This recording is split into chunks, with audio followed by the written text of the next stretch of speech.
Porto, a great team, a great club with a proud history. You shouldn't treat them like they are Real Madrid or Paris Saint-Germain. They are gettable. There are 3 points for Inter Miami in this game, and that's what they have to go get if they want to get out of this group.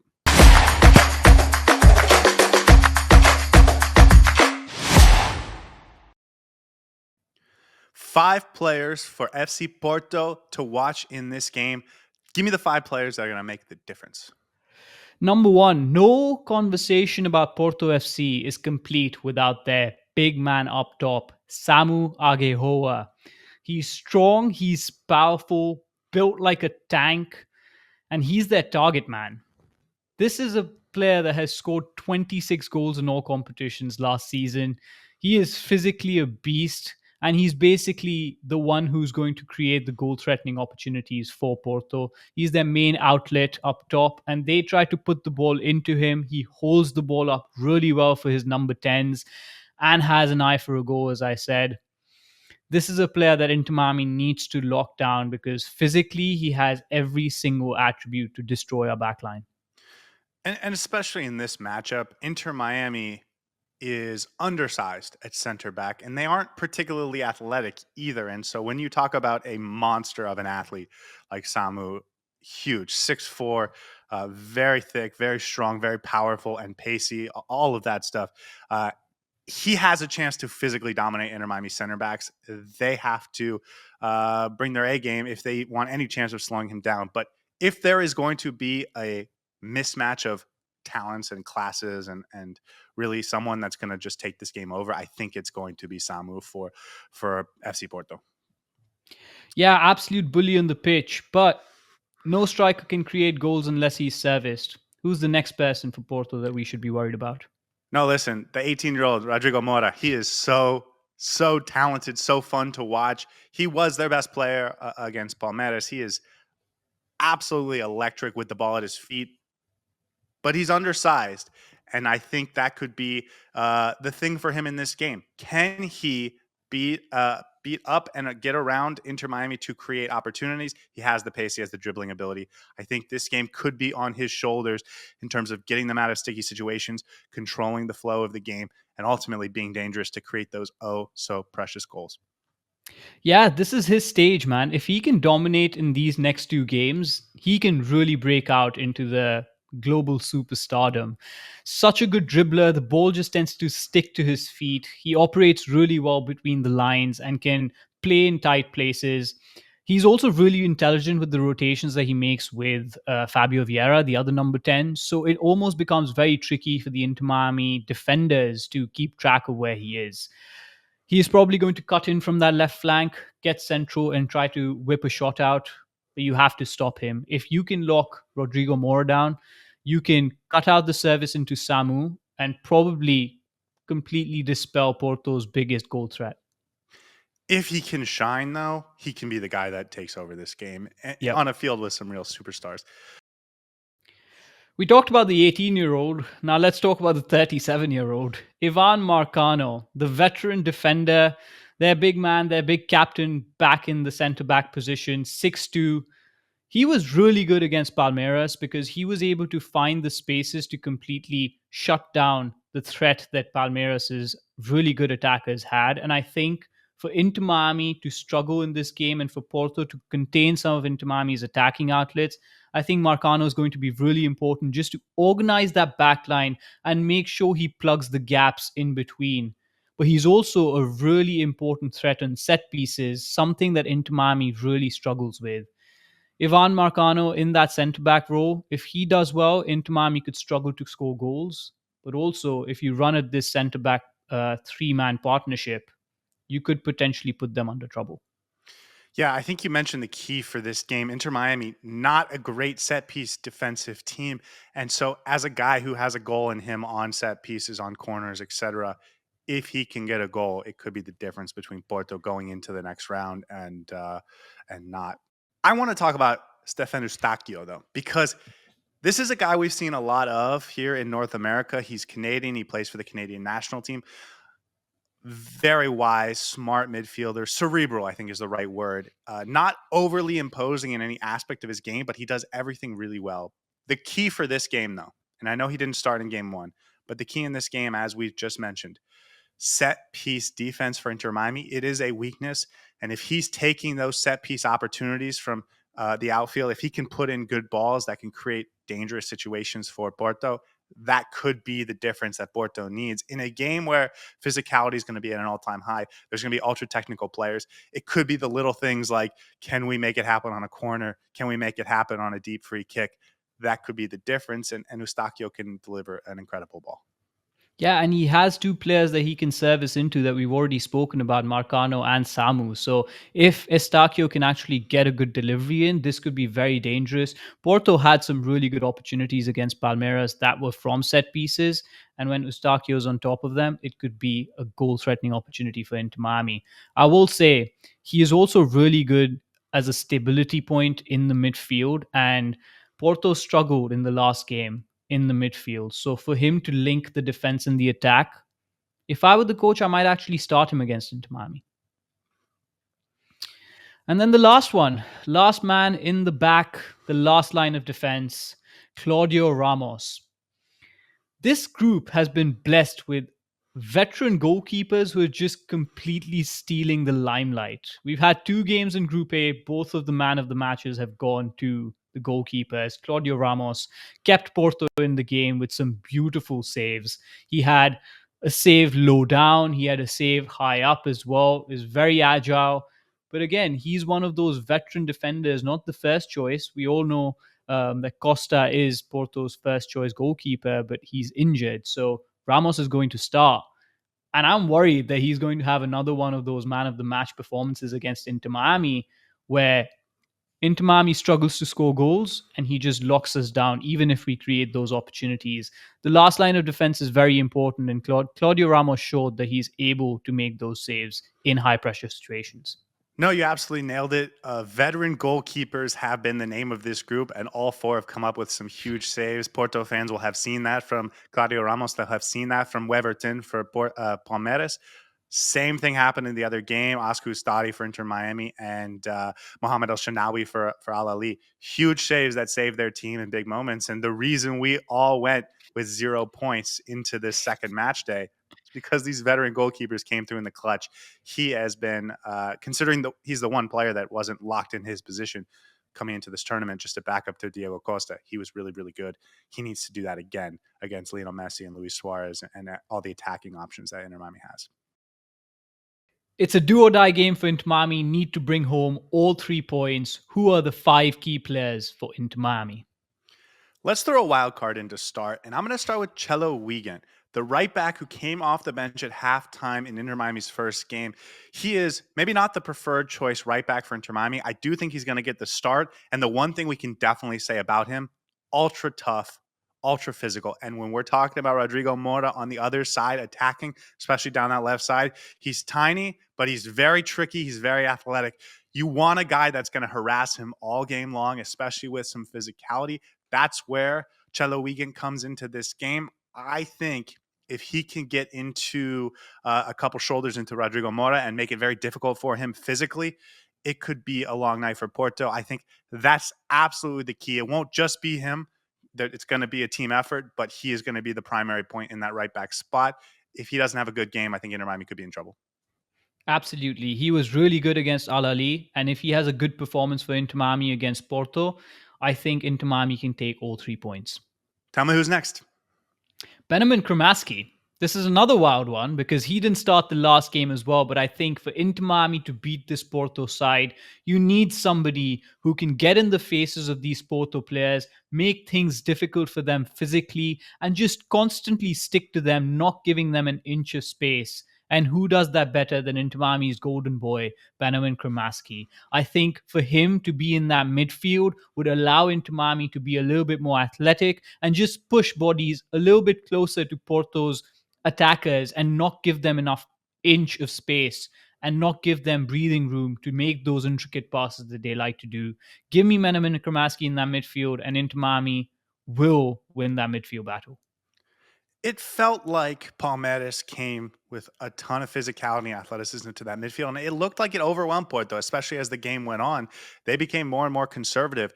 Inter Miami has to try and replicate that, because if they let this Porto midfield get going with guys like Gabriel Viega, Fabio Vieira, these guys have so much quality. You have to put bodies on them. You have to harass them. You have to make it physical for them. You have to make it difficult for them. And Benjamin Kramaski is the perfect player for that. I don't know if he's going to start or come off the bench, but when he does, it's going to be to run around like a maniac, win balls, make it difficult, make people work for it, and make them sort of get through some shoulders in order to advance the ball and play the way they want to. He's that guy for Inter Miami. Key piece, whether it's in the starting lineup or off the bench. He's a guy that could make a big impact in that midfield. This Porto side has a fair few spicy attackers, so how do you stop them from scoring goals? Listen, we talked about it with Claudio Ramos. This is a group led by veteran goalkeepers, and Oscar Ustari absolutely came up huge for Inter Miami in that first game. Stopped a penalty, had a number of other saves, including an incredible quick reaction save off a header in the 33rd minute against Al Ahly. If he can repeat that performance, and it's a big if, but Inter Miami could be in for a good game and 3 points if they can get another performance like that from their goalkeeper. Again, the veteran experience. It's so important in tournaments like this. I know we all love the exciting athletic goalkeeper that can do it all, but the veterans are there for you in the big moments, and tournament ball is all about the big moments. Oscar Stadi, hugely important in this game for Inter Miami. If he brings those saves, Inter Miami can shut Porto out again, and we may be seeing another 0-0 if both Claudio Ramos and Ustari decide to have a good game.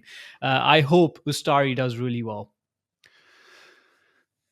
The other player I think needs to be mentioned is Jordi Alba. Did not play in the first game. He should be available for the second game. Listen, this tournament, as we've seen so far, goals are golden. If you can't score, especially in this group, you're not going to win any games. I know that sounds obvious, but no one told that to these four teams in the first game.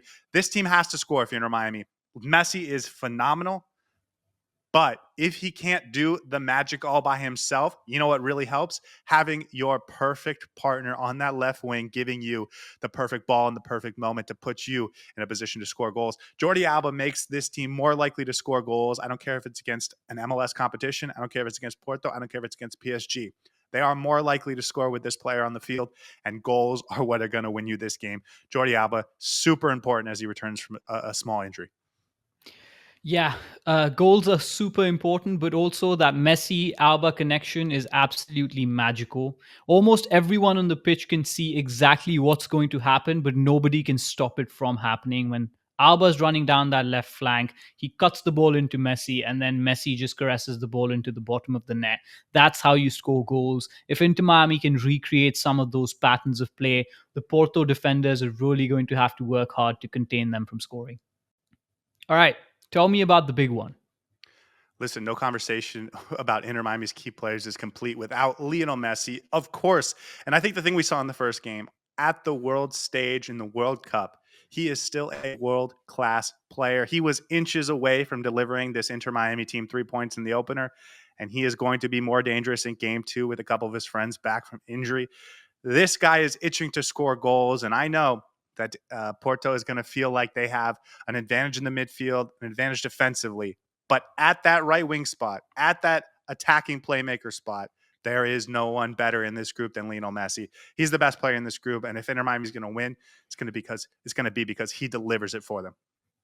Almost all conversations about statistics, tactics, and matchups is obsolete when Lionel Messi is on the pitch because he can change the game by himself. If Inter Miami is going to win this game, Lionel Messi is going to be leading from the front. So how does Porto win this game? They need to be a little bit more direct and they need to get the ball into their offensive threats. That is Samu and Rodrigo Mora and Fabio Vieira. If those players can get on the ball more often, dominate the midfield, and then run at this Inter Miami's defense, Porto has a really good chance of breaking and making use of the defensive vulnerabilities that Inter Miami has. And with Samu up top, this could be a long night for the Inter Miami defenders if they're not completely concentrated and ready to battle with the big man up top. And we've already talked about Rodrigo Mora. He has the ability to unlock the defense. So for me, if Porto can get the ball in the middle to some of these players, and with them running at the Inter Miami defenders, that's how they unlock Inter Miami's defensive vulnerabilities. Yeah, listen, they have incredibly technical players, and we've talked a lot about Rodrigo Mora because he is just such an impressive young player. But that's true of a lot of these guys, especially these attacking players for Porto, both in the starting lineup and off the bench. They are dangerous. But you mentioned it. You have to put them in positions to go at this defense one on one. If you are pinned back like they were for a lot of that game against Palmeiras, you are not going to have those same opportunities. You're going to be relying on Mora and Samu to create opportunities for themselves in sort of one-on-one situations. The thing that Porto does so well, and that a lot of these European teams have done so well, is just have this tactical understanding of how to play these 1-2s, how to move into positive positions. And it's not so much about individual brilliance. It's about creating for your teammates and creating good opportunities for each other. That has to be something they do consistently. They did it a couple times against Palmeiras, but they played so deep. They were so unable to put pressure into the opposition's half that they weren't able to create enough to get the punch through to open the scoring. That can't be the case against Inter Miami, and it shouldn't be the case against Inter Miami because of the different dynamics that Inter Miami has versus what Palmeiras was. Porto should have the quality to get up the field, to dominate possession for at least periods of time where they can create these situations, pull defenders, Inter Miami's defenders out of sort of position, create openings for them, for their teammates and for themselves, and then good shots on goal. Not just from deep, not just because Rodrigo Mora dribbles through three guys, not just because Samu overpowers the Inter Miami defense, but because as a team, 4 or 5 attacking players creating for each other. That should be the sort of European pedigree that this team brings to the table. They need to show it against Inter Miami, not just 3 or 4 times, 7, 10, 14, 17 times. If you do that, you will score goals and you can put this team away. This is a must-win game for Porto. And so for them, I think it's important that they have to put the foot on the gas from the get-go, get a couple goals. Then you can relax and worry about stopping Messi a little bit. But to start this game off, they have to come out, dominate the ball high up the field, and make it simple and easy and routine and all the things they practice on the practice pitch and have done all season. That's what they need. They can't rely on hero ball. They can't rely on 1 or 2 players just overpowering Inter Miami's defense. If that happens, it happens. But this is a Porto team that has high expectations. They should be able to bring the ball into Inter Miami's half, dominate possession, and not worry about a couple slower attackers on Inter Miami's team. Inter Miami's not particularly pacey going the other way. So if you push the ball high up the field, you aren't going to be incredibly worried about transitions the other way because Inter Miami, Luis Suarez, Lionel Messi, these aren't burners at this point in their career. That's the key to winning for for Porto. Assert your play style, and if you can do that, Yeah. you're going to dominate this game. Martin Anselmi's team likes to create overloads. And if Porto can create those overloads in the wide channels, make those really good, intricate, triangular passes that Porto likes to do, Inter Miami is going to struggle with that. So as long as Porto can dominate this game with their play style, I think they can win this game. The other thing is they can't get into a physical matchup with Inter Miami. This is not. I understand they have 1 or 2 players that are monsters as athletes, especially Samu. He's a freak athletically. He's so big. He's so athletic. That is not the case for everyone on this Porto team. There are some smaller bodies. They rely more on technical ability, and so they have to avoid getting into a punching fight with this Inter Miami team, who does have some very physical players, as we saw in the first game. I think that's also important for Porto.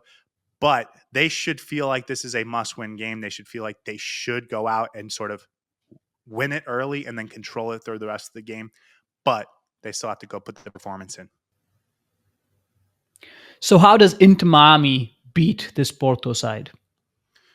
We saw it in the first game against Palmeiras. They made them very uncomfortable in the midfield. Incredible physicality and pace in the midfield. Do not let Porto get going. Do not let them get bodies forward. Dominate the game from a physical perspective. I know this feels unusual for Inter Miami, which is not a particularly physical team at the MLS level, but we've seen the MLS can be pretty physical so far in this tournament, and we saw it especially against Al Ahly. The physicality of Inter Miami really showed through in that game. They have to repeat that. They also have to hope the referee is not going to give a ton of ticky-tack fouls. If that's the case, and if there's some early yellow cards, it could be a long night for Inter Miami. But through the midfield and defensively, you have to make it very difficult. Vieira, Mora, Vega, these are very world-class technical players, but they're not huge. They're not incredibly physical. If you can body them off the ball, if you can get those shoulders in, if you can make it very difficult, if you can wear them down over the course of the game, they will become less effective. That has to be the first point. And then going forward, listen, goals are golden. And Miami can't win, obviously, if they don't score. You need Messi to put the ball in the back of the net. You need Suarez to put the ball in the back of the net. And having Jordi Alba back, I think, makes that much more likely. Those three, I think, need to combine in a way that creates not just a goal, but potentially 2 or 3 for Inter Miami, because this team, offensively, they have the firepower. Defensively, it's going to be tough for them to shut down this Porto team. Yeah, defensively, they just need to close down the spaces quickly. Get on the second balls Yes. first. Be as physical as possible. Just beat Porto with their better physicality. And I'm surprised by how the European teams have struggled against the North American and South American teams in this tournament in terms of physicality. And I think Inter Miami needs to repeat what they did against Al Ahly. Just be more physically dominant in all the spaces across the pitch. And then you mentioned it. Offensively, you can't win this game without scoring goals. So you have to make those patterns of play count. When you're playing those intricate passes between Messi and Jordi Alba, there need to be players who are making those late runs into the box to offer the options, but also just stretch the pitch out a little bit, because we saw that Porto liked to play a little bit compact against Palmeiras because they were afraid that Palmeiras has some really good attacking flair that could unlock the defense easily. So they stayed compact and they stretched the field out. Defensively, they were just 5 men at the back. And Inter Miami is going to have to move the defensive line a lot more. And the only way that can happen is you're making off the ball movements. You need to have Segovia, you need to have Allende make those runs in behind. They may not be used, they may not be found, but that would still be an outlet for Inter Miami to just stretch the Porto defensive line out. Well, and I think you make a great point. This Porto defense, I know it's not great by Porto standards, but they are going to be organized. And that's going to be something Inter Miami is going to struggle to take advantage of disorganization. But you have the individual brilliance with a Lionel Messi and a Luis Suarez. So it doesn't just have to be breaking them down clinically. It can be a player or two making things happen, especially in combination. I think that's where Palmeiras went wrong. They weren't doing it in combination. Inter Miami, with these 3 guys that have played together for the last 15 years, they can do that so effectively. There's plenty of guys on Inter Miami that can unlock things here and there. Tadeo Allende over the top. You mentioned Talasco Segovia, potentially Ian Frey down that right side. But for Inter Miami's offense, and in a tournament like this, listen, the quality is so high. You're looking for your best players to deliver for you, and it's going to have to be Lionel Messi and company. I also wanted to mention one other thing. This game is going to be in Atlanta on in Mercedes-Benz Dome. They did bring in a grass field for this, but it's an unsettled grass field, and it won't play quite as well as a fully maintained year-round, really nice professional field like Inter Miami saw in Miami. It's similar to what Porto saw in New York. This is going to be much more difficult from a technical perspective. The field's not going to play quite as well. We saw that in the Chelsea LAFC game. That, I think, favors Inter Miami. They have to take advantage of that. Probably not as effective or helpful for Messi and Jordi Alba, but from a team perspective, making it a dirtier game, making it a more physical game, I think that favors Inter Miami. They have 3 points available to them in this game, and they're not the favorite. They're not the overwhelming favorite. Porto should be and is the favorite, but they're not going to overwhelm you. They don't deserve credit for being the best team in the world, even though the best team in the world is from Europe. Real Madrid, Bayern Munich, Manchester City, Liverpool. These are different conversations we'd be having if Inter Miami was playing them. Porto, a great team, a great club with a proud history. You shouldn't treat them like there are Real Madrid or Paris Saint-Germain. They are gettable. There are 3 points for Inter Miami in this game, and that's what they have to go get if they want to get out of this group. We talked about how Porto needs to assert their style of play. I think Inter Miami needs to play brave. The way they did against Al Ahly, they shouldn't be afraid of who Porto is as an opposition. And as long as they go in with a fearless mindset and try to play their game, even if there may be opportunities for Porto to get into Miami on the break, to utilize some of their big players up top, you still have to take the game to them. And that's how Inter Miami will win this game against Porto. Okay, guys, thank you so much for watching. Do us a favor, hit the like button. Tell us why we're right. Tell us why we're wrong. We're looking forward to hearing from the experts in the comments section. But until then, and until the game, have a great night, and we'll see you guys at game time. Hey everybody, thanks for tuning in. Do us a favor and hit that like and subscribe button. Since our first viewer, sharing this with you all has been the very best part. So from the beginning until the end, thank you for being a part of this, and have a wonderful day.